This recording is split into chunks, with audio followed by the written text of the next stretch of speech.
দিনভর প্রখর রৌদ্র, ভ্যাপসা গরমে সাধারণের হাঁসফাঁস, ঘেমে নিয়ে একাকার। পথের পাশে বিকৃত ডাবের জলে স্বস্তি খোঁজার চেষ্টা, তবে ডাবের আকাশ ছোঁয়া দাম। ডাব বিক্রেতাদের বাণিজ্যের লক্ষ্মী। চৈত্রের কাঠফাটা রোদকেও যেন হার মানাচ্ছে ভদ্রের প্রখর রৌদ্র। আসলে এ যাত্রায় তালপাকানো রোদ আর তীব্র গরম। সোমবার রাজ্যের সর্বোচ্চ তাপমাত্রা ছিল 37 ডিগ্রি সেলসিয়াসেরও অধিক। তাতেই দিনভর প্রখর রৌদ্র আর ভ্যাপসা গরমে সাধারণের হাঁসফাঁস। বিশেষ করে শহরি এলাকায় কংক্রিটের দেওয়ালে আবদ্ধ পরিবেশে বসবাসকারীদের ওষ্ঠাগত প্রাণ। জলেও নেই সেই স্বস্তি। ছেলে বুড়ো সবারই একই হাল। এরই মধ্যে পথের পাশে বিকৃত ডাবের জলে ভরসা করে একাংশ সাধারণের মানসিক স্বস্তি লাভের চেষ্টা মাত্র। তাতেই এদিন সকাল থেকে রাজধানী আগরতলার রাজপথের পাশে যারা ডাব বিক্রি করছেন তাদের বাণিজ্যের লক্ষ্মী।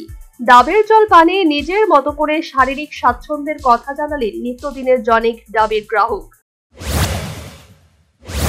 আমরা তো এখানে দাদা তোমরার বড় ভাইয়ের মতো, তো এখানে আমরা লেগে কমে রাখি 80 টাকা ধরবে। এটা প্রচন্ড গরম, এই গরমে তো জলের পিয়াসা হয় প্রচন্ড।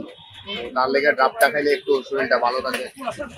কোন জায়গায় এনার্জি পাওয়া যায়। কোন জায়গায় এটা আমরা আছে রাজবাড়ির সামনে একদম। আমাদের দাদা আগরতলা সার্ভিস দেয়, দাদার নাম হলো আমরা ডাব্বাই বলি আর কি, রঞ্জন রয়।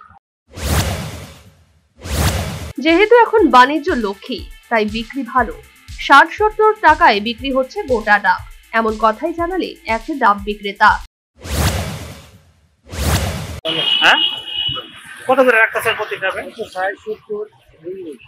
কোন জায়গায় ডাব? কটার সময় আছে?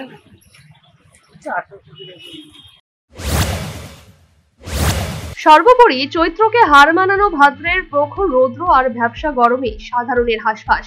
ডাবের জলে ভরসা করে একাংশের স্বস্তি প্রাপ্তির চেষ্টা মাত্র। এর মধ্যেই রাজধানী আগরতলার রাজপথে ডাব বিক্রেতাদের বাণিজ্যের লক্ষ্যে। Bureau report, news vanguard.